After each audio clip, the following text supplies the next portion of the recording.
Olá, espaçonauta! Galera, tivemos aí o teste de voo da Starship, o voo número 6, com direito a pouso da Starship, né? Não foi ainda em solo, não. Não foi sendo capturado, né? Igual o Super Heavy, mas ela pousou de fato no Oceano Índico, mas ela fez o procedimento de pouso, freou, parou ali em cima e desceu, né? Da próxima vez, no próximo teste, já deve acontecer isso no Mechazilla, né? Pois é. E aí, o nosso grande amigo, que não descuida disso de jeito nenhum, gente, o Alfredo Lopes Morais, lá de Portugal, fez a gentileza de mandar pra gente aqui a live do voo número 6, traduzida e legendada em português. Então é muito bacana, se vocês assistiram aí em vários canais, aí, inclusive, gente, falar para vocês aqui, o Jeff e o Marcelo aqui, que tem parceria com a gente, fizeram uma live incrível no canal do Expansão Astronauta. Corre lá e dá uma olhada depois para vocês verem, porque os caras são show de bola, viu? Vale a pena rever essa live deles. E o Alfredo, esse vídeo que eu estou mandando para vocês aqui agora, por que eu toquei no assunto deles? Porque, na verdade, a gente consegue, quando você está ali fazendo a live ali, você consegue mostrar e traduzir alguns detalhes e passando para a galera. Mas esse vídeo que o Alfredo faz aqui, que ele manda para a gente legendado, é na íntegra. Então dá para você entender tudo que foi falado, tudo que rolou, todas as explicações aí da equipe técnica da SpaceX. É muito bacana, vale a pena assistir. Agradecer mais uma vez a Alfredo Lopes Morais, meu grande amigo de Portugal, colaborador do canal aqui, assim... Eu não sei nem como, Alfredo, te agradecer mais, viu? O Alfredo, gente, falar para vocês aqui, ele é um abnegado, ele ama a ciência, ama a astronomia, ama a astronáutica, ele faz esse trabalho gratuitamente. Ele pega, traduz e manda para a gente. Então vamos lá, né? Vamos mandar, antes da gente assistir o vídeo, já vamos deixar nos comentários aí aquele abração para o Alfredo, né? Mandar aí um salve para o Alfredo lá em Portugal. Merece, né?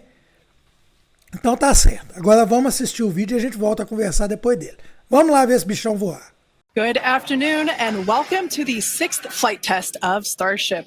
It is currently 3:25 p.m. Central Time at Starbase, Texas, and it has been just 40 days since our last launch of the world's biggest rocket. We're targeting our first afternoon Starship liftoff just 34 minutes from now, and that will occur at 4 p.m. Central Time. Now, this timing will bring us daylight views of the ship splashing down on the other side of the world. I'm Kate Tice, Senior Quality Systems Engineering Manager here at SpaceX. And I'm Jesse Anderson, a Senior Structures Engineering Manager, and we are joining you live from SpaceX Hawthorne. On Flight 5, we promised you maximum excitement, and Starship delivered in what had to be one of the most memorable moments in my time here at SpaceX. Same. Like so many of you, we were in utter shock as we watched that historic booster catch unfold, and we're back today to try and do it all over again.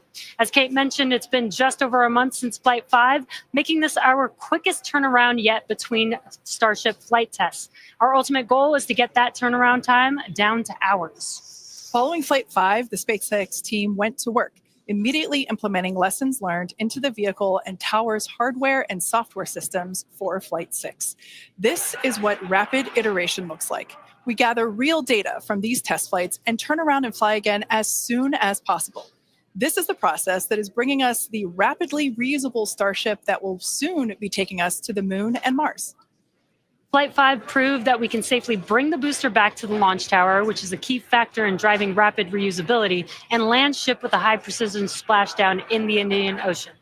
We'll be taking you through today's test objectives in just a moment, but first, let's check in with Dan, who is on the ground just a few miles from the pad at Starbase with the best views. How's it going, Dan? Hey, Jesse, it's going fantastic. I got a couple hundred of my best friends out here ready to watch this launch and hopefully another catch today. But welcome everybody back to Starbase for another Starship launch. I'm Dan Hewitt. Got Launch Control Center right behind me, tower just about 6 miles over that shoulder. It has been a pretty quiet countdown. Not a lot of chatter on the loops right now as we are into prop load, and we are counting down to the very top of our window at 4 p.m. Central Time. So just about 32 minutes from now. Right now, the range is projected to be clear by then. We've got our assets out there making sure land, air, sea, everything around the launch pad and then our flight path are clear before we give the final go to liftoff today. We got through the weather poll. Everything was looking great. A little breezy today, but well within our constraints. And as you can tell, we're loading propellant onboard the vehicle. You can see those white frost lines starting to tick up as we're putting the cryogenic, the liquid methane and liquid oxygen out to both of those vehicles. The ship prop load started at about T-minus 49 minutes, and then the booster followed just a couple minutes after at about T-minus 41. We're almost halfway full on ship, just about a third on booster. Those are both going to continue until we're about 3 minutes, 20 seconds before liftoff on ship. And then the booster is going to close out at about 2 minutes and 50 seconds. So we pretty much we're loading up right to that last possible minute, keeping it as dense and cold as possible, and then getting off the launch pad. The countdown startup sequence, everything will look very familiar if you watched Flight 5, assuming you did. But you're going to see the engines start to ignite at about 3 seconds before liftoff. They're going to start up in 3 different groups. First, those center 13, then 15 of that outer ring, and then those final 5, bringing all 33 Raptors online. After that, we'll see about a second later, and then it'll lift off. So a couple seconds from first light until motion. As usual, we can hold at T-minus 40 seconds if we have any last-minute issues to clear, anything with the range, anything that triggers on the vehicle. And if we pass T-minus 10 seconds, the deflector fires, and then we scrub, then we're done for the day for at least 24 hours. But weather is fantastic, light breeze, no clouds in the sky, not tracking any hardware constraints to launch today. If we're not able to get off the pad, though, we've got opportunities throughout the week, could be 24 to 48 hours later. But everything looking great. I'm excited to be able to see another one of these get off the pad. Check back in with everybody in just a couple of minutes. Back over to Jesse and Kate. Awesome. Thanks, Dan. Now, you could see those 2 towers in the back there in the distance at Starbase. Starbase is really coming along just as rapidly as Starship itself. That second launch tower will be coming online next year, and it will allow us to increase our flight cadence and test even more frequently. And just a few kilometers away from the 2 towers, our cutting-edge 1 million square foot star factory is nearing completion with the goal of producing hundreds of ships a year. Yeah, that might sound crazy, and that's because it is. If you can imagine a future where we are flying and catching a fleet of boosters, which is the lower portion of the vehicle, that fleet is actually pretty small compared to the potentially hundreds of ships, the uppermost portion of Starship, that will be flying in that future vision. Yeah, exactly, Kate. Those ships will be staying in space for long-duration missions to go to the moon or Mars, or become tankers for refueling, or any number of other uses. But the boosters will come back and turn around to launch the next ship. So in order to hit that production cadence of hundreds per year, we're rapidly building out Star Factory, which is our Starship production facility in Texas. And views of that Star Factory there. Now, this place allows us to move system integration work earlier in the build process, which means more efficiency, higher quality, and ultimately faster production. Starbase is an incredible place to be right now. There really is nowhere else in the world like it. You know, hint, hint, nudge, nudge. Now, what you might be hinting at is the good news is we are hiring. If you love what you're seeing, check out our openings at Starbase. On the engineering side, we're looking for vehicle design engineers across structures, propulsion, and integration. And if you're a hands-on tech, we're looking for integration technicians and welders that can help us hit our goal of building a Starship every 8 hours. And to do that, we need builders. Yeah, we're definitely going to need a lot of builders to get that down to just 8 hours. Right? Now, beyond that, in order to keep Starbase growing, we have all kinds of roles, from baristas to HVAC technicians to EMTs. So chances are, if you're looking, we have a place for you. Visit spacex.com/careers to see all of our openings. Every role is critical to the future of Starship. With Starbase growing faster than ever, we can't do it without you. This place is where our future is being built, and that is a future that we are all very excited about. All right, let's dive deeper into the inner workings of Starship and learn more about this flying skyscraper.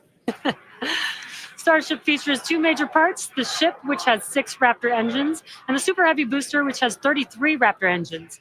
Now, just like flights 1 through 5, the current iteration of Starship is an experimental vehicle flying for development. And with a few planned upgrades, Starship will have 3 times the thrust of Saturn V at 10,000 metric tons of thrust, plus the added benefit of full reusability.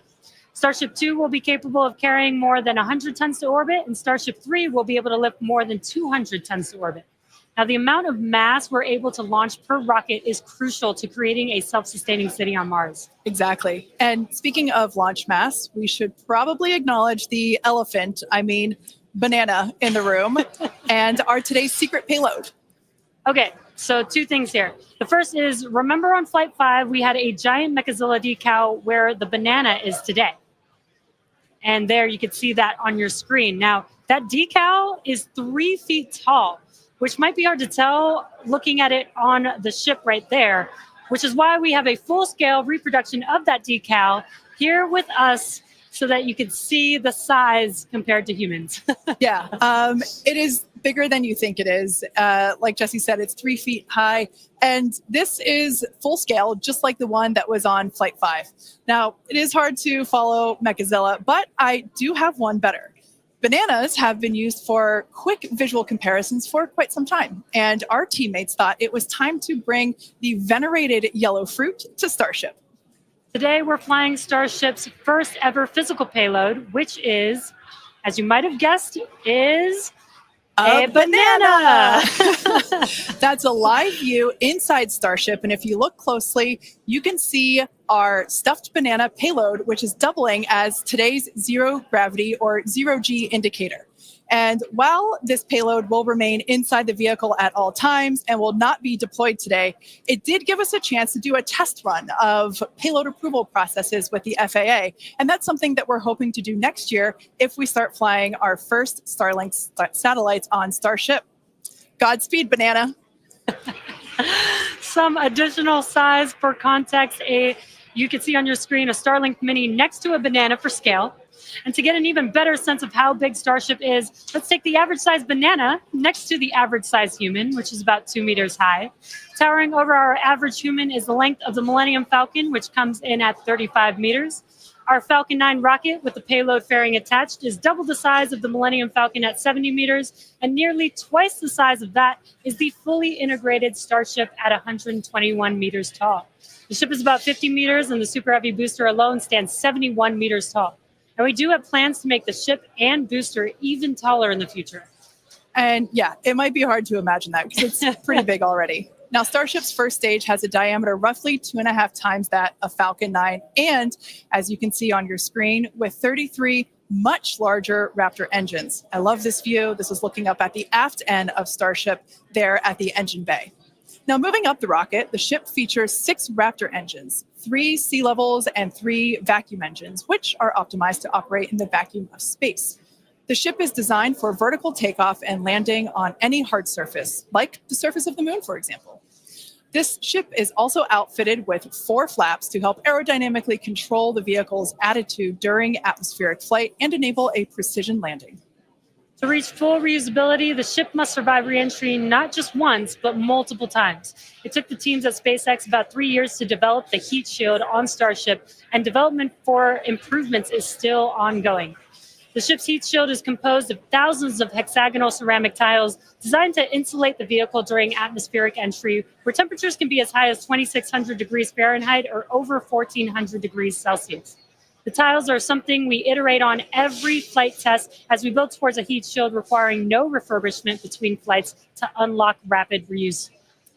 And the teams have actually already begun testing the heat shield tiles in environments simulating Mars atmospheric entry conditions, which we'll see more of in just a few minutes.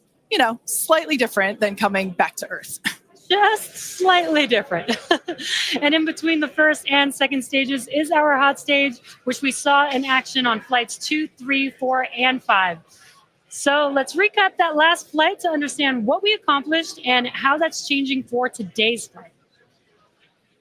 On October 13th, Starship successfully lifted off at 7:25 a.m. Central Time from Starbase, Texas. A gorgeous sunrise ascent that was fairly quickly followed by the hot stage separation maneuver, which we see here, as well as on multiple previous Starship flights. The booster then performed a flip maneuver, boost back burn, and then we jettisoned that hot stage, which you see there. The booster then performed its boost back burn, which brought it back on a trajectory to the launch tower, back to the Gulf Coast. We can see here the booster descending through the Earth's atmosphere It broke the sound barrier again as it was coming back through. Those Raptor engines relit, and then the moment that made us all lose our minds, the booster came back for a successful first ever catch by the chopstick arms back at the exact same launch tower that it launched from. It was insane. As you can see, we all went bananas. And you did too, probably. Thousands of distinct vehicle and pad criteria had to be met, and thanks to the tireless work of the entire Starship team, we succeeded on that first attempt. And while that all was happening, ship was continuing to coast towards the Indian Ocean. It executed an excellent coast, made its way down through re-entry, relit its engines, did that flip maneuver, relit its engines for landing burn, and then splashed down into the Indian Ocean. Now that whole flight test concluded, that splashdown 1 hour, 5 minutes, and 40 seconds after launch. Starship's fifth flight test was one of our most ambitious yet, and as we work to demonstrate techniques fundamental to Starship and Super Heavy's fully and rapidly reusable design. And I think I speak for all of us when I say that seeing the catch for the first time was an extraordinary moment for the entire SpaceX team. We've seen a lot of wild firsts here, but that was truly an epic moment in time. Yeah, we're not forgetting that anytime soon. Certainly one in the history books. Now, today's mission profile is very similar to Flight 5, but there are some differences that we've incorporated as we prepare for future reuse. About 20 minutes from now, Super Heavy will ignite its 33 Raptor engines and lift off from Starbase. About 2.5 minutes into flight, the booster will separate from the ship in a hot stage separation, and we've seen that occur on multiple flights, including Flight 2, 3, 4, and 5. About 2 seconds after that burns, we'll jettison that hot stage. The booster will perform its flip and boost back maneuver. And we will once again look to return the booster to the launch site for a catch by the tower's chopstick arms. And once again, we will only attempt that if both the booster and tower are healthy after launch. We were successful last time, but we should emphasize that this process is still very new. And this is still just a test, so success is very far from guaranteed today. It's always a possibility that we'll lose the vehicle. It's a contingency that we always plan for.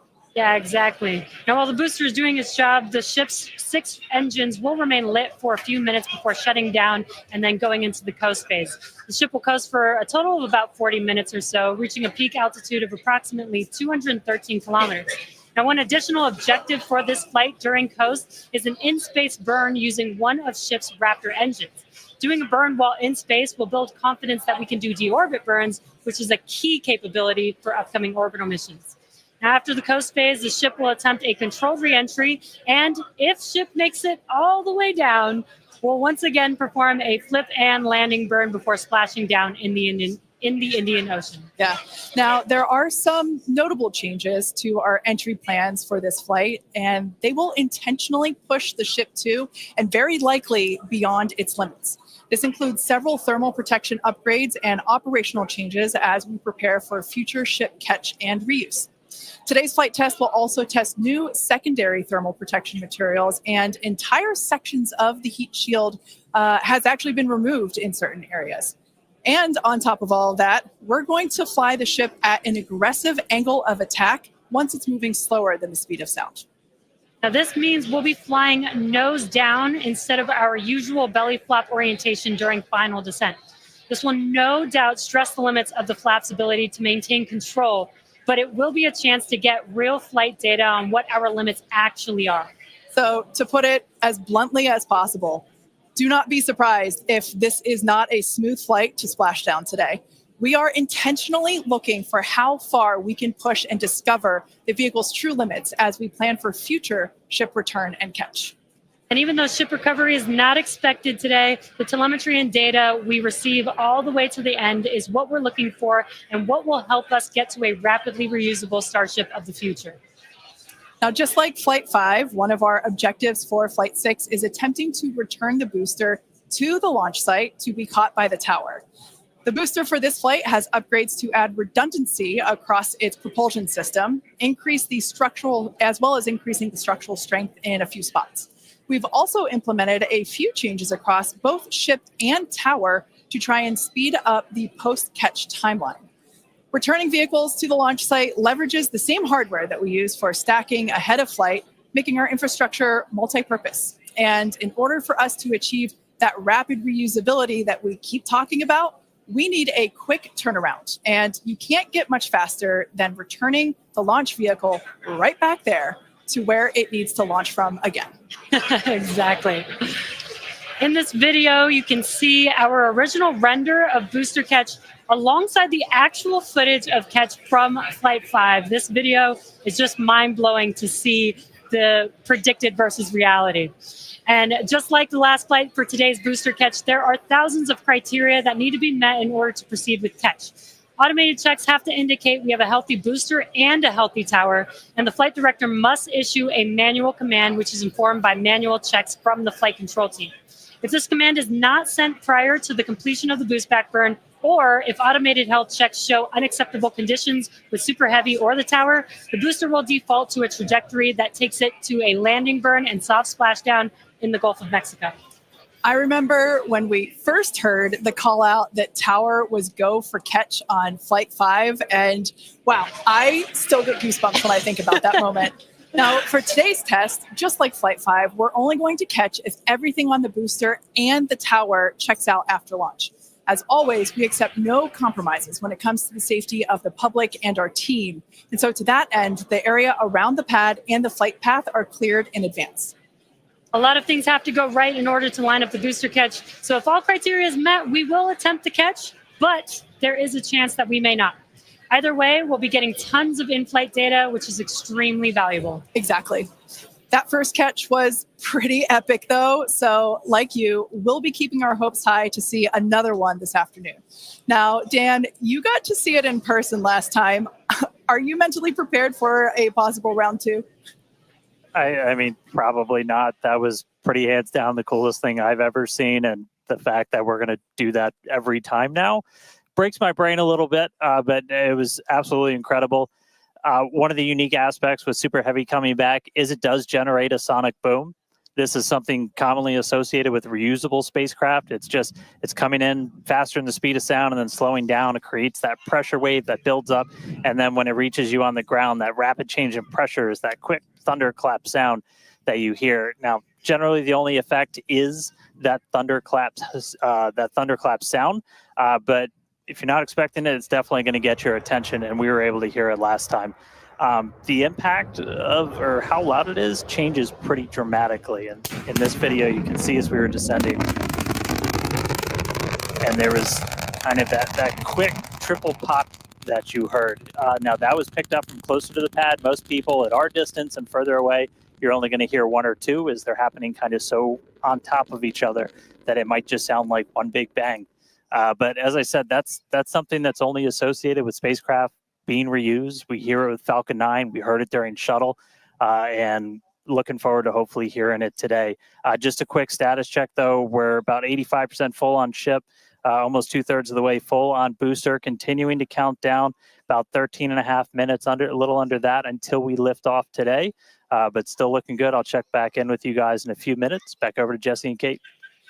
Thanks, Dan. Yeah, I think Dan said it really well when it really does hurt the brain to think that this is going to be the norm, that this is just the beginning. Every one of these flights is a step closer to a fully operational Starship that will take us beyond Earth orbit.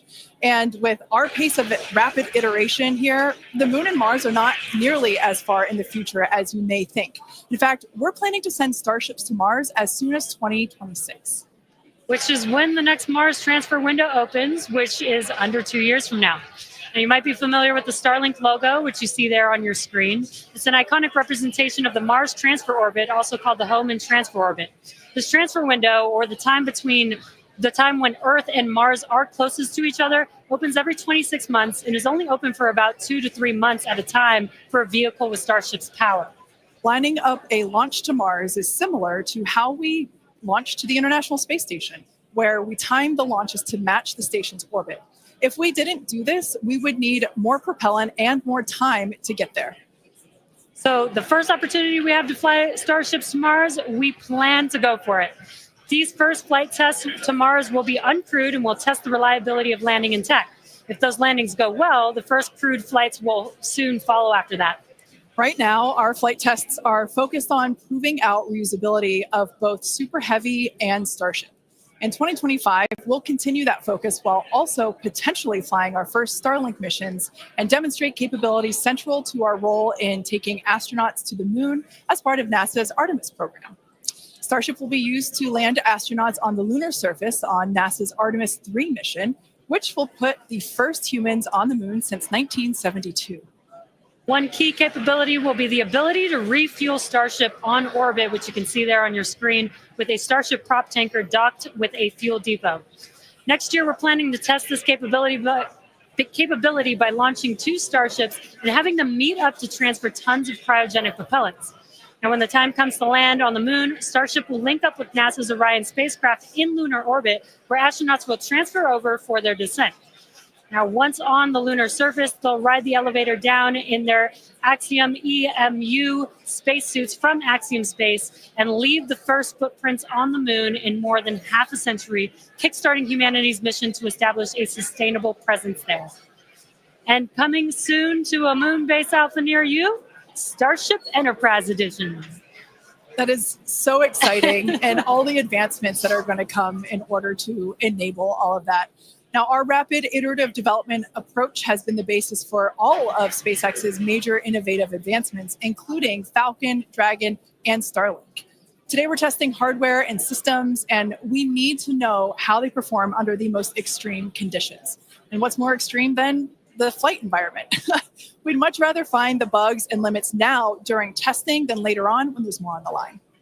And to reiterate, while we do determine an acceptable level of technical risk on our vehicle and pad to learn as fast as possible, we accept no compromises when it comes to the safety of the public or our team.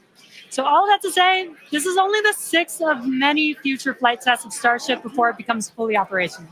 And we tend to do our testing out in the open, just like today. And that means people sometimes see when our hardware doesn't perform as we planned during that testing. And that's okay, because this is exactly what we are testing for, to physically see if hardware performance matches what we expect it to do or not. Even more with today's test flight, where we're purposefully pushing the ship beyond its limits. Starship development is also being aided by Starlink space-based connectivity. You might remember the Starlink panels that are incorporated into Starship, and you can see them there on your screen, those rectangular panels on Starship's nose cone. Starlink brings us the epic views in space and on reentry, and also helps deliver us critical flight data engineers need to continue development. Yeah, Starlink continues to help us push the limits in space in the short term by providing great views and real-time data on our next few flights, particularly through reentry, which spaceflight veterans know that is historically a period of blackout for all communications within spaceflight. Outside of Starship, Starlink has helped people across the globe, particularly in rural and remote areas that have been underserved by traditional broadband internet. Yeah, and soon Starship will deploy our next generation Starlink satellites, which will continue to increase our capability to connect even more people with high-speed internet all around the world and beyond. Now, as we continue to prepare for our next several flight tests, we recently performed a cryo-proof test of the Starship for Flight 7, our first operation with the vehicle debuting a number of major milestones. The ship has been stretched to make room for larger propellant tanks, increasing the propellant capacity from 1,200 tons to 1,500 tons. The forward flaps also got a redesign. They have shrunk in size and they also shifted in location. And both of these things will help better protect them during entry heating while still providing control. There's also a wide range of upgrades that will make the vehicle more reliable, adding redundancy to and the ability to operate for longer durations in space. One unique aspect of a trip to Mars are the different conditions ship will see when entering the Martian atmosphere. Now, it's difficult to simulate Mars's atmosphere when re-entering on Earth, so we've been testing a variety of heat shield materials inside a specialized plasma jet chamber at the University of Illinois Urbana-Champaign, where we're able to more closely simulate Mars's 95% carbon dioxide atmosphere. Aside from looking awesome, this is important testing. The intense heat of entry will cause the CO2 to break down into its base elements, exposing Starship to atomic oxygen, which increases surface heating and can cause materials to oxidize or start to break down. Spacecraft entering over Mars encountered more than twice the amount of atomic oxygen at their peak when compared to Earth, and that is certainly a unique challenge. As we continue to test, we'll learn more about what makes a great heat shield for Mars.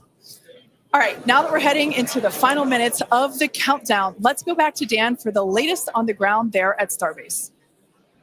Hey, Kate, afraid I have nothing but good news for you. We have a go from our range safety team. We are a little over 90% full on ship, almost 85% full on booster, and not tracking any holds to an on-time liftoff. So we've got about 3 more minutes of prop load. As long as the range stays clear, we don't trip any other holds, we might blow right past that T-minus 40-second mark and lift off right at the top of our window at 4 p.m. Central. So toss it back to you guys one more time, but fun part about to start, we are, a little under 6 minutes away from launch. All right, so we are continuing to progress now at 5 minutes and 43 seconds until liftoff. Now, once we pass the T-minus 40-second mark, a number of events are going to occur in rapid succession. The ground spin and ignition systems will come up to flight pressure, and the ship will go on to internal power. And then after that, the quick disconnect, or what we call the QD arm lockout, is removed in preparation for retraction shortly after T0. And once we pass the T-minus 40-second mark, we still have the ability to recycle the count under certain conditions back to T-minus 40 seconds and then hold there to assess what happened and if we can proceed again to T0. Exactly. However, once the water for the deflector system begins flowing at T-minus 10 seconds, any issue after that would be an automatic scrub for the day, as the teams would need to refill the deflector's water tanks as well as the propellant storage tanks over at the tank farm before we're able to make another attempt. Now, it is just so unbelievable that it's just been only a little over a month, and we are just a few minutes away from Flight 6. The crowd here is building up.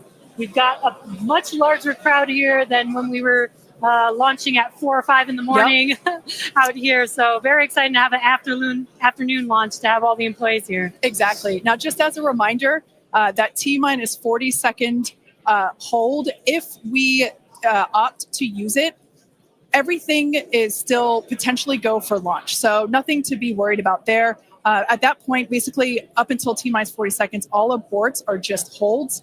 This would allow the team to wait for final checkouts to assess propellant levels, engines, avionics, vehicle pressurization, range, weather. Occasionally we've had shrimp boats lingering in the past, but that doesn't sound like that is the case today. Yeah, not today. No shrimp boats, which is great. Everything so far is looking good. We're getting really excited here, just a few minutes away. We're going to go back, send it over to Dan in Starbase. How's it going, Dan? It is still going great. Just coming up on about 3.5 minutes away, so we should be done with our prop load on ship momentarily. And about 30 seconds later, we'll close out on booster. Our flight control team on board, or in the building just behind me, not on board. Some of them might wish they were on board. Flight control team in the building behind me, they're going to have a lot of work to do right after we lift off, as we still have a lot of manual checks that happen on the tower prior to the flight director, who's going to be Tristan Pierce again today, giving a manual command to bring the booster back to the launch site. And the tower did just incredibly well on the last flight. We didn't lose any of our required redundancy for a catch. So we're hoping to see that again today. A lot of the team, really putting armor on the tower, making all of those things work, played a huge role in making that catch possible, and looking forward to hopefully seeing that happen again. And of course, sending our first payload to space.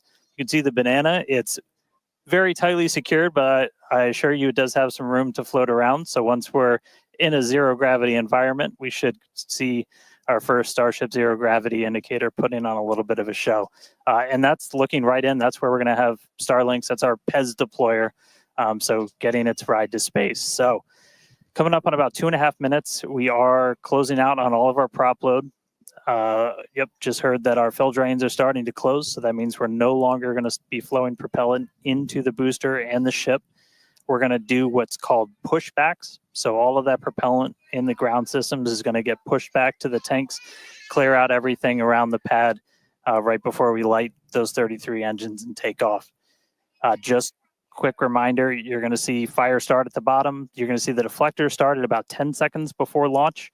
Lots of water to help dissipate all that heat, all that sound. And then the engine starting up in 3 different groups. And then about a second after T0, we should see liftoff.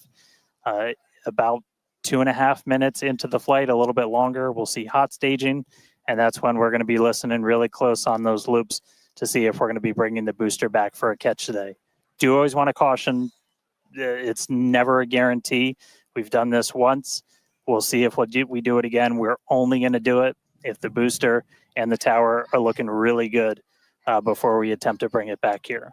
But coming up on a minute, not tracking any holds on the board right now. So as long as we don't have any last second things, which do happen. All right, flight director just confirmed T-minus 1 minute.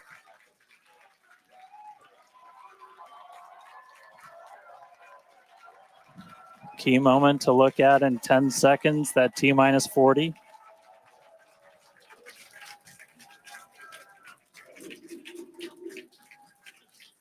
And we flew right through that.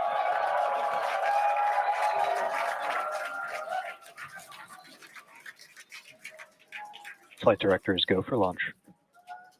All right, we're now T-minus 20 seconds until liftoff of Starship Flight 6.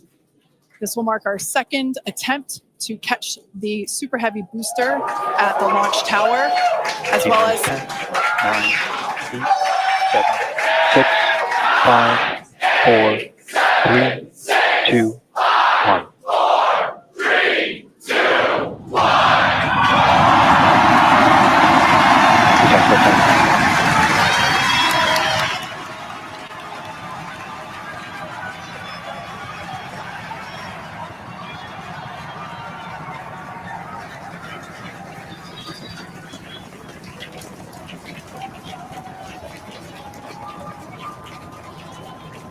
Vehicle is pitching downrange. Booster Raptor, chamber pressure nominal.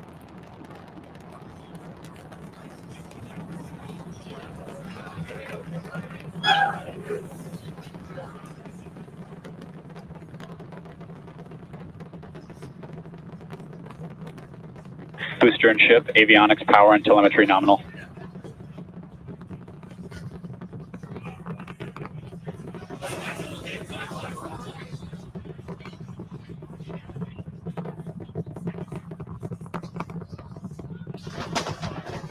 All right, we're just a little over a minute maximum into flight. dynamic pressure. We're about 6 miles away, so all the sound's still hitting us here. Hearing good call-outs at power, telemetry, nominal. That's flying straight and true. We do see all 33 Raptor engines lit up on telemetry screens. At this point, we've passed through that point of maximum aerodynamic pressure, that max Q. Now, coming up in just a little over a minute from now is going to be hot staging. So we're going to see the 6 engines on the ship ignite while still attached to the booster. Just before that, we'll see all but 3 center engines on the booster shut down. In what we call MECO, it's most engines cut off instead of main engine. And so while we continue to watch it go up, a lot of our flight controllers looking at all the systems around the tower. Again, we have to send a manual command. Just about 30 seconds away from hot staging.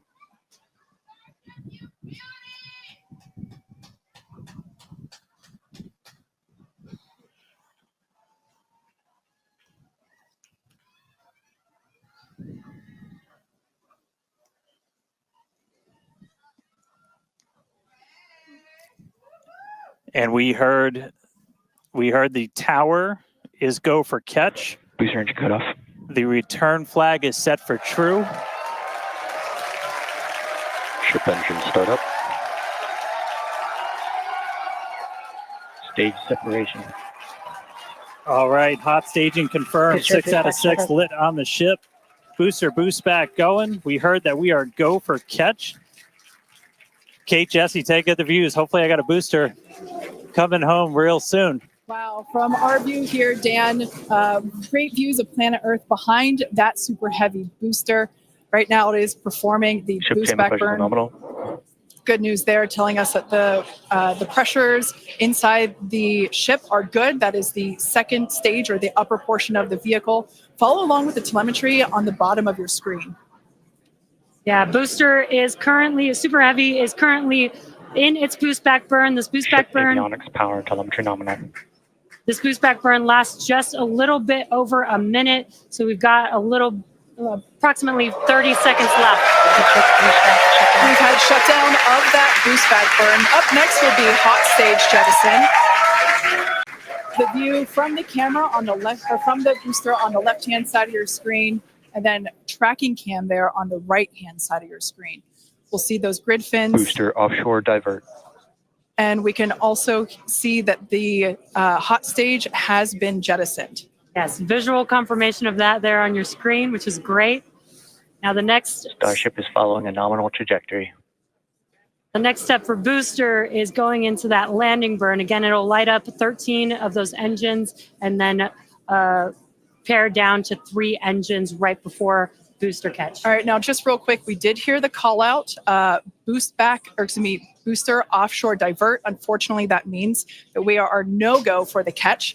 As we said before, both the tower and the vehicle, as well as the operators on console, have been actively evaluating the commit criteria for that return to the launch tower. And unfortunately, we did not have a pass on those commit criteria. So we are no-go for tower catch. And we did mention that we're constantly evaluating the criteria for catch. There's a lot of things that need to go well in order to line that up. Unfortunately, today we will forego booster catch today. But what you're seeing on your screen is ship currently making its way towards the Indian Ocean, still looking good so far. Exactly. So views there of the booster on the left-hand side of your screen, views of the ship on the right-hand side of your screen. Now, we said before that it was not guaranteed that we would be able to make a tower catch today. So while we were hoping for it, like we said, it was pretty epic on attempt 1, but the safety of the teams and the public and the pad itself are paramount. So we are accepting no compromises in any of those areas. Exactly. And we're still going to get a lot of good flight data with booster even, but especially with ship. Again, we have an additional objective today to do an in-space relight of a Raptor engine, which again will help us set us up for being able to do deorbit burns, which is Ship chamber pressure phenomenal. Which is important for orbital flights. And what you're seeing on your screen is a view from Super Heavy as it's making its way back down to Earth. Yeah, once again, we are attempting an offshore landing of the Super Heavy booster. So we have seen this before, and it is still very fun to watch, watching it come down for a soft splashdown off the Gulf Coast of Texas. We can see it there re-entering. We saw earlier those grid fins. There are 4 hypersonic grid fins. Or we can see that the landing burn has begun on the Super Heavy booster. And same pattern, 13 engines will light, gone down to 3 just as we expected. And what an incredible view of splashdown that we got today of Super Heavy. Yeah, I'm sure the buoy cam views will be pretty awesome once again. So we'd like to confirm a water landing once again for the Super Heavy booster. Congrats to the SpaceX team for making that milestone as well. Now, ship continues to look good. We can see that it is, while all of that was happening, the crowd here in Hawthorne continuing to react to all these amazing views that we're getting. The next milestone is... Starship is in terminal guidance. Great news there. Starship terminal guidance, referring to what we see here on our screen, the upper stage, at about 8 minutes, 35 seconds or so, we have ship engine cutoff which will be the cutoff of the Raptor engines.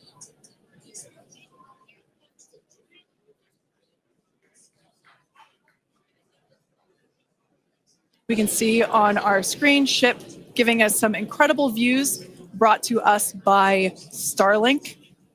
This view is also very interesting because we can see basically the receding tile line that we referred to earlier, where we mentioned we have removed a number of heat shield tiles in order to test out and push the envelope on the ship and demonstrate what its capabilities are. Ship engine cutoff. And there we just heard call out for SECO, ship engine cutoff. Great news there. Everything continuing to look awesome for ship. Full view looking aft on ship here. Ship FTS is saved.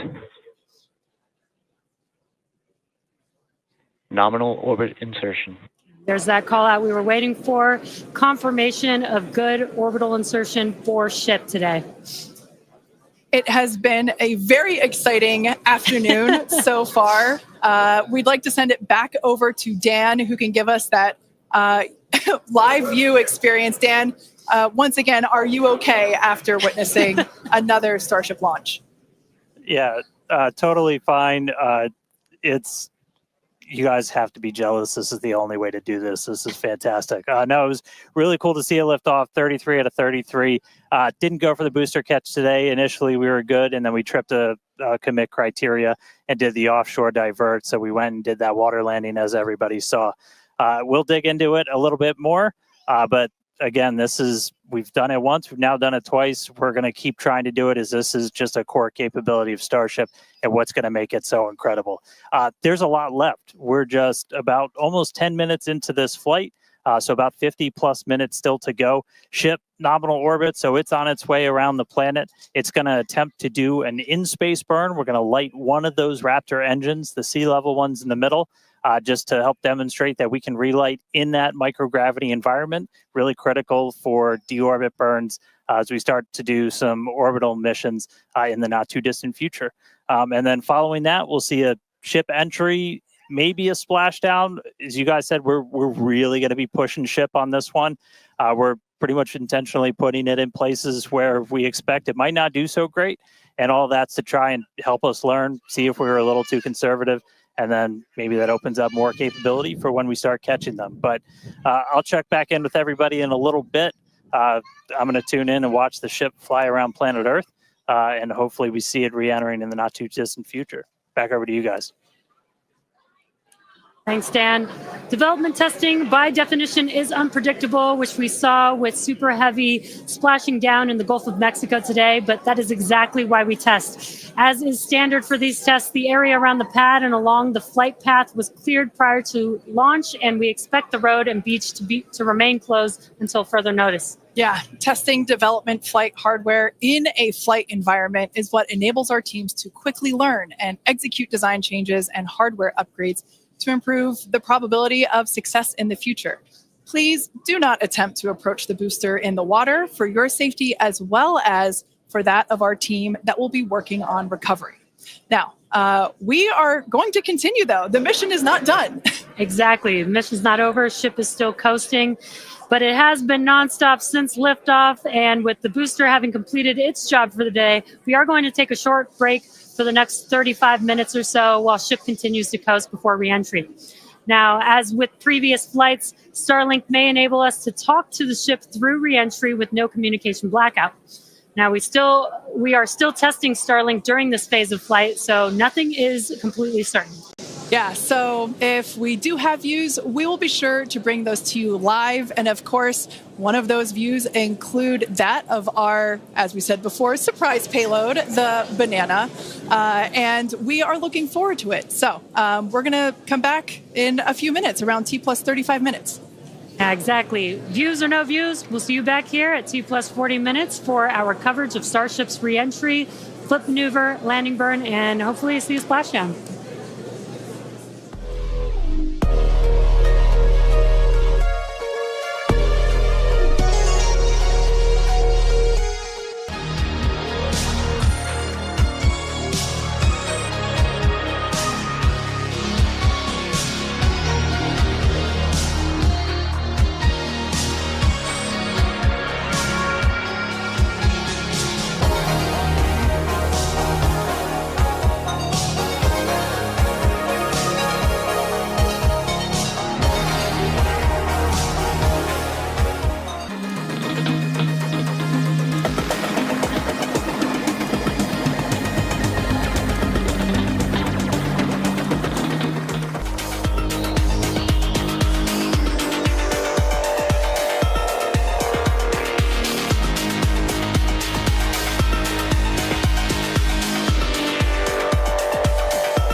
attention over to the star of the show here, giving us these amazing views once again. We heard the call out there telling us that the Starship vehicle is now 83 kilometers above, coming up around T plus, now actually, the ship, as you can see, is beginning to re-enter the Earth's atmosphere. As a reminder, one of the main goals of today's flight test is for the ship to make it through the extreme heat of reentry and to do so in a controlled manner. Now, reentry is typically a portion of flight where we don't have communication capability with the spacecraft because it's re-entering at or around orbital velocity, which is roughly 8 kilometers per second or about 5 miles per second. Now, at those speeds, pretty fast. The spacecraft is moving through the atmosphere rather quickly, and that results in friction, as we can see that starting to happen on our screen, and this creates a plasma field around the vehicle. That blanket of plasma distorts communication frequencies, so it's not uncommon to experience brief blackouts in communication.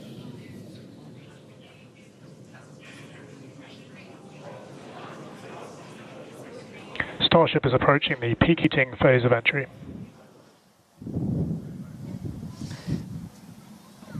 And we just heard we're getting into the peak heating phase. We're getting these views courtesy of Starlink. We've got 4 different terminals on the ship itself. It's what's really allowed us to get real-time data during what's otherwise been just a mystery box, essentially, for spacecraft design, where when you're re-entering through the atmosphere, at least getting anything in real time hasn't ever been possible before. But we're able to not just get these views, but real-time telemetry from the ship as it's coming through. Do really want to stress that we are really pushing the ship today. The heat shield is not in the same configuration as it was last flight, where we had a team of ship techs do just an otherworldly task, replacing the entire heat shield, thousands of tiles, installing a backup ablative, and that pretty much set us up to do a pinpoint landing on Flight 5. We did not do that with this one. We have some backup in those really sensitive areas around the flat, but this is an older generation heat shield. And knowing we weren't going to do that, we even went and removed some extra tiles. There are some missing tiles on the nose cone where we're testing some backups. There are some steel-covered tiles in a couple of different spots, and there's also a whole lot more steel of the ship showing. As you guys talked about, we gave it a little bit of a haircut, a couple hundred tiles trimmed off the sides, and that's where we might have catch fittings in the future. But color's starting to come in. So it looks like things are going to start heating up, Kate and Jesse. Yeah, fun fact, Dan, we actually removed 2,100 heat shield tiles from Starship in order to basically present that necessary receding line, which you kind of can see there in your view. Think back to previous flights. The heat shield line came up further on the vehicle, and just like Dan said, we want to test the vehicle beyond what we think it is capable of carrying based on our simulations and calculations. So once again, to just be super plain, don't be surprised if we see some wackadoodle stuff happen here. We won't be. There are a number of things that we are testing out intentionally to see what the ship can take. Yeah, exactly. And knowing what those limits are will really help us design the vehicle of the future. Essentially, removing those tiles helps us remove a lot of weight from the vehicle, a lot of things that might potentially need refurbishment in the future. And the goal is to come up with a heat shield pattern or design that we don't have to refurbish. We can just continue to use it over and over again. And that's why we're changing some of those tiles and moving stuff around, removing a lot of those tiles, as Kate has been mentioning. Exactly. And, looking forward to the Starship capability of the future, we want to be able to catch Starship like we do with boosters. And so the next flight, we want to better understand where we can install catch hardware, not necessarily to actually do the catch, but to see how that hardware holds up in those spots. And today's flight will help inform does the stainless steel hold up like we think it may based on experiments that we conducted on Flight 5? Now, continuing to look, amazing views. Yeah, Dan, go ahead. Oh, I was just going to say, like, there's so much on this flight that we're doing to try and, make all the ships that we're about to start flying even better, just really understand what their capabilities are going to be. We've got kind of the next-gen ship lined up for Flight 7. It's got all of those heat shield upgrades and everything. And one of the things that we're going to be doing that's most interesting, and one of the reasons we wanted daylight, is we're going to be flying pretty aggressively as ship comes in. We're going to be kind of nose down, and we've done it in wind tunnels. We've done it in simulations. You might see the flaps really flapping around trying to control the vehicle. We're betting we might have a little bit more capability than we think in just the analysis, but always a chance that bet doesn't pay off. But that just helps us know, like, what are our Starship limits. is now halfway through the peak heating phase of entry. Sweet. Halfway there. Halfway home, guys. Yeah, and if you guys, again, can follow along with the altitude and the speed of ship as it's making its way back down to Earth, bottom right-hand corner of your screen.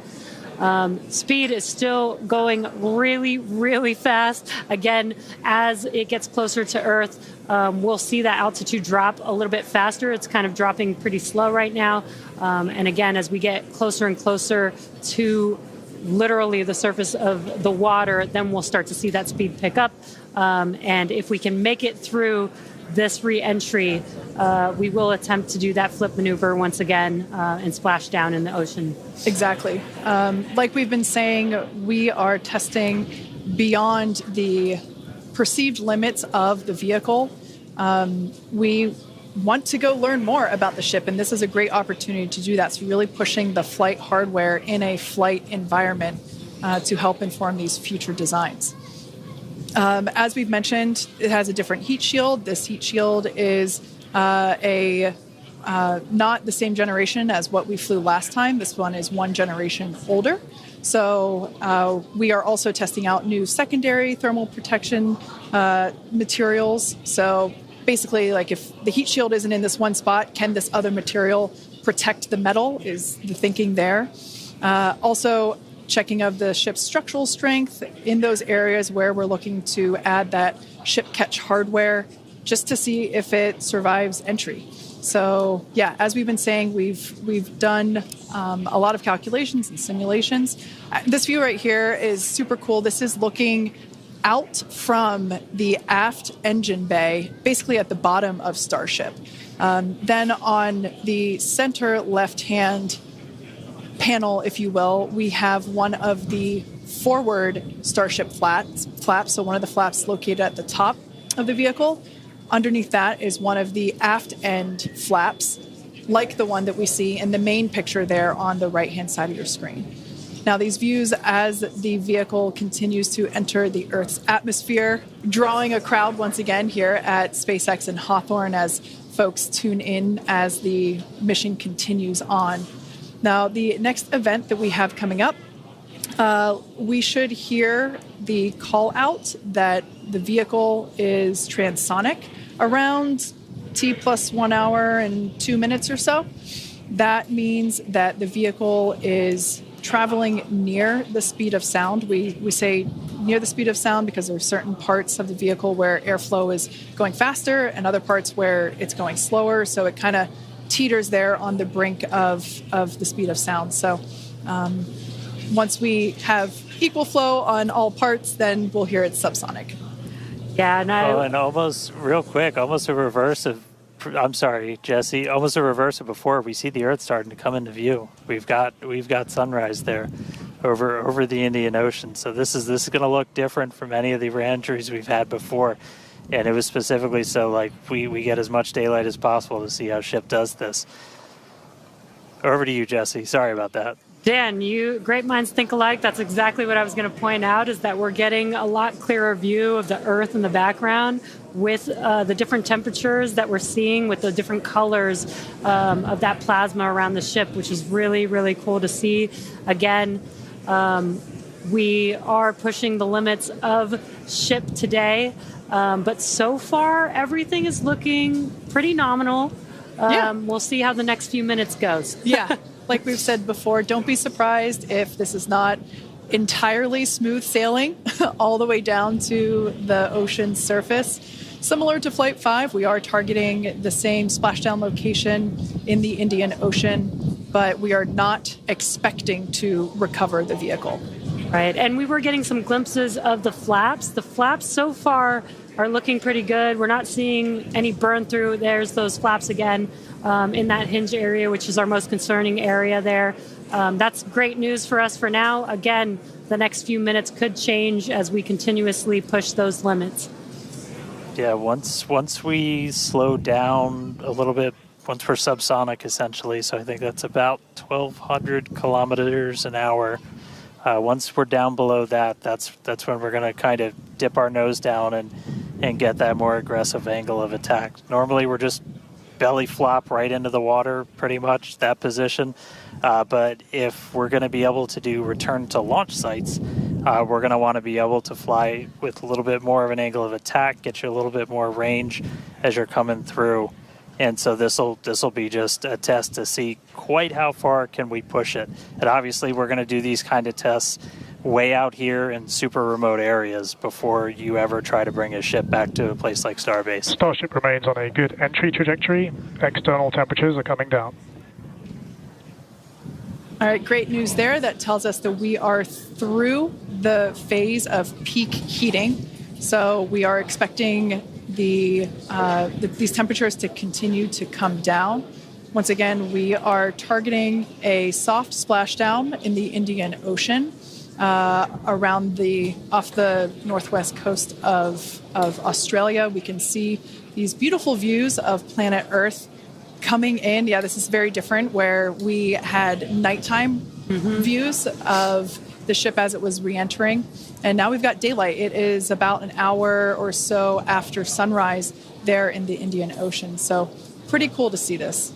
Yeah, and it might not seem like it makes a huge difference, but we do get a little bit more light on ship as well for the camera views that we have, which is very beneficial for us to visually see anything and try and correlate that to any of the sensors or data that we have on the vehicle. Exactly. That is why we shifted our launch window so that we could have that daylight in order to improve our observations of the vehicle. So not only are we getting all the raw data from all the sensors that are on board Starship, but we also have multiple cameras and assets out there that are watching the vehicle and will also be able to tell us with this visual story that is also very, very important.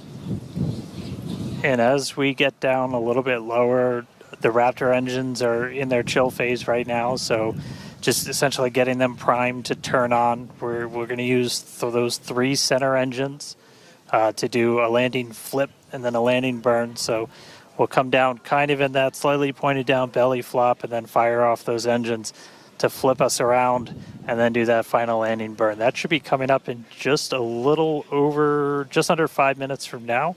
And then hopefully we start hearing some call outs on transonic and subsonic as we slow down. Again, once you hear Starship as subsonic, keep a close eye on the flaps. They're going to be working overtime essentially to maintain control of the ship as we get a little more aggressive with this.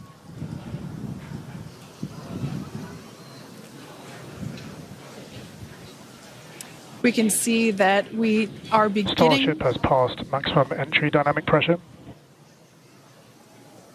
All right, great call out there. But we can see on this view here that we do have some heating there on that looks like one of the forward flaps on Starship. This is to be expected. We knew that the vehicle would perform differently than what we had seen on Flight 5. This is actually really good data because it tells us what parts of the vehicle at this, what will soon be a higher angle of attack once we drop down below the speed of sound. We'll have a higher angle of attack, meaning we're going to be flying nose down, basically. So yeah, this is good news, but we can actually, looks like that heating is starting to cool off there. Yeah, it's a little burn through, Again, it is important to note when we start seeing that through the ship's descent as well. So like Kate was saying, we're getting some really good data here. It looks like the other flaps are doing a little better than the one that has a little burn through, which is some good news. Again, constantly watching. We've got a couple minutes until we're expecting to make it all the way back down to Earth. Exactly. And like we said before, we are not expecting to recover the ship, although that would be great. It'd be a nice bonus if it happened, but it's not really in our expectations today. We really want to push the hardware, as we've been saying, but really the telemetry and the data and the video that we receive all the way to the end is truly what we're looking for and will help inform the future designs of this vehicle. We can see some flap movement as the camera is moving around. That's what you're seeing there is the flaps adjusting. And we have a camera on one of the flaps there this is the view that you're seeing there.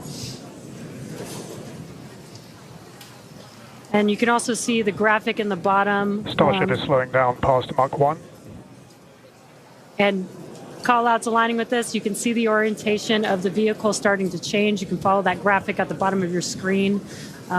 Again, that is why those flaps are changing. They control the orientation of the vehicle. Yeah, there are four. Go ahead, Starship Dan. has started the subsonic belly flop, remains on a good trajectory. I was going to say this is when things will start to get a little interesting. So this is when we're moving slower than the speed of sound. You can see that nose slowly start to tip down, and we're going to try and maintain flap control the whole way. But we are just a couple minutes away from hopefully doing a landing flip and landing burn if the flaps can hold together. Yeah, this is such a cool view. This reminds me of when we first performed the belly flop maneuver on the high altitude test with serial number 8.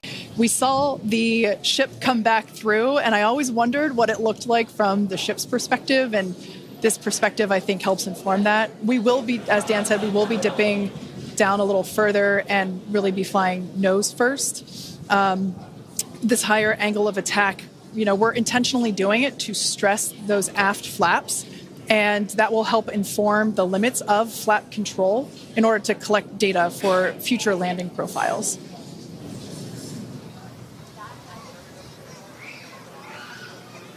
I mean, we're looking good so far. We've just got about 5 kilometers in altitude to go. We'll ignite the engines when we're still just a couple hundred meters over the ground, do that flip. Starship is passing through 5 kilometers altitude, remains on a good trajectory. I have a feeling this is going to look so cool as it passes through the clouds. Obligatory shout out to the entire avionics team on Starship. And there's that nose down orientation.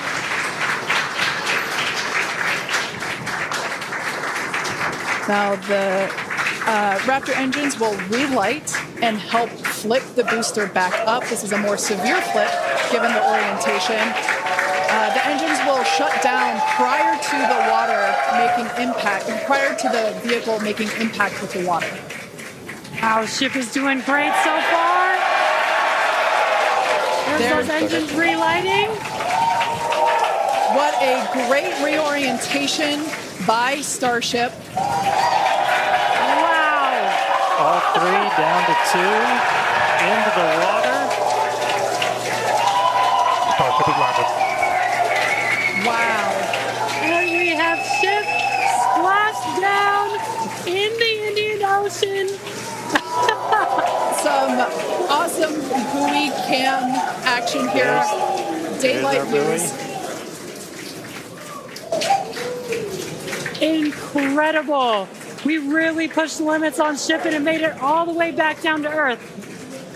I am shocked, to be honest. I think many folks are. The fact that it survived all the way through while flying a lesser gen heat shield is just absolutely incredible. And turns out the vehicle had more capability than our calculations predicted. And that is why we test like we fly. Exactly why we do that. And those views were absolutely incredible to watch. because of Starlink, we were able to get the views all the way down, as well as the buoys, seeing ship touchdown in daylight. So cool. So cool. Now, we want to, unfortunately, wrap up the show. Yeah, exactly. We'll say congratulations to our teammates at SpaceX and to everyone who supported the Starship program. And thank you to all of our future customers for your support. We'd also like to thank the people of Cameron County, Texas, as well as the Coast Guard, the Federal Aviation Administration, the Government of Mexico, and the Australian Space Agency. Now, be sure to...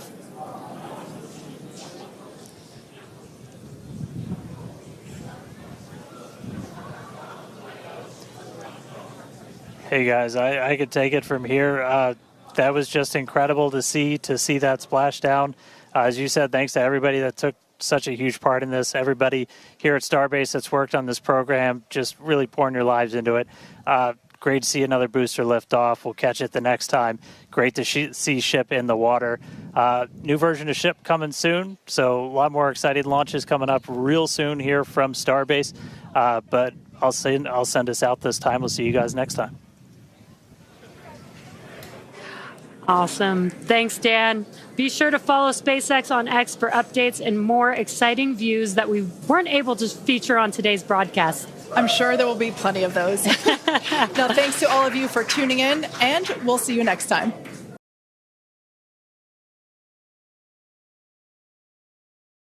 Cara, é incrível. Dá vontade de chorar de ver. O outro chega, a voz embarga. O outro chega a merejar, cara, é bonito demais, viu? A Starship é um show à parte mesmo, é incrível, né? E é isso aí, galera. Curtiu o vídeo?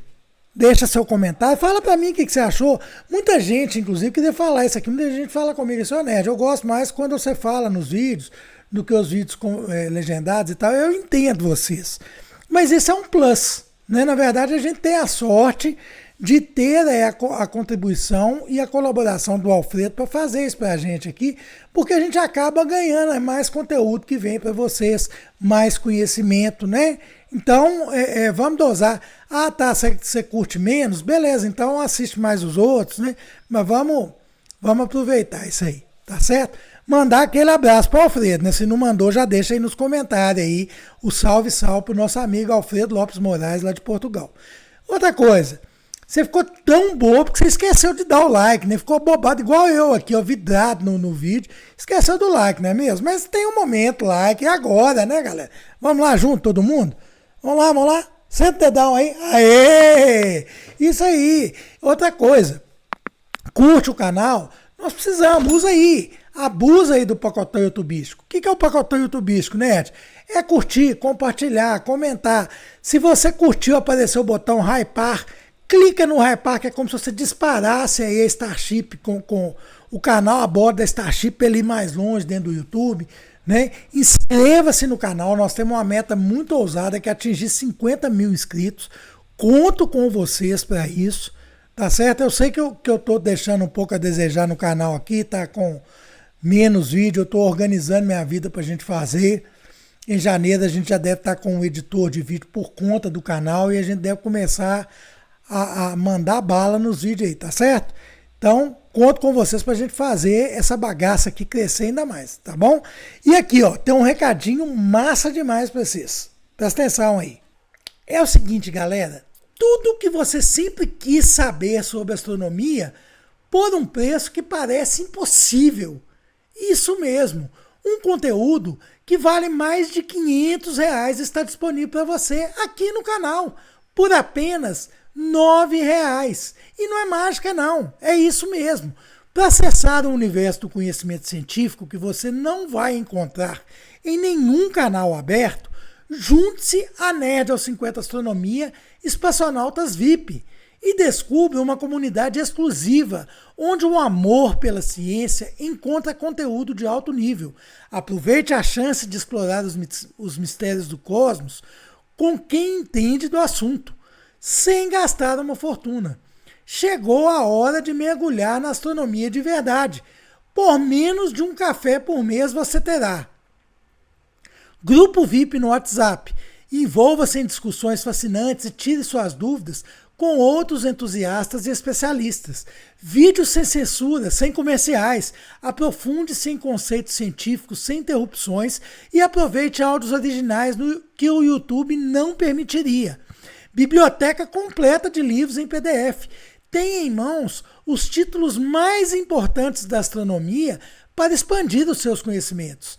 Lives exclusivas com cientistas renomados. Fique por dentro das últimas descobertas e tendências da astronomia participando de conversas ao vivo com profissionais do ramo.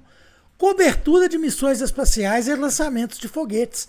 Assista aos eventos que moldam o futuro da exploração espacial, com a cobertura de quem realmente entende do assunto. Sorteios e brindes. Participe de sorteios mensais e concorra a itens incríveis para a sua coleção.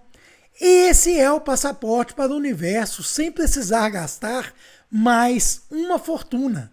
Não deixe essa oportunidade escapar, pessoal. Seja um membro espaçonauta VIP e tenha acesso ao melhor conteúdo de astronomia por apenas R$ 9,90 por mês. É por tempo limitado. Junte-se agora à comunidade que está transformando o modo como exploramos o cosmos. Clique no link que está na descrição e no comentário fixado aqui desse vídeo para garantir a sua vaga e comece a explorar hoje mesmo o universo. Bacana demais, não é mesmo? Estou te aguardando. Clica no link que está aqui embaixo para você entender o que é essa bagaça aí. Vem para cá ser espaçonauta de carteirinha VIP.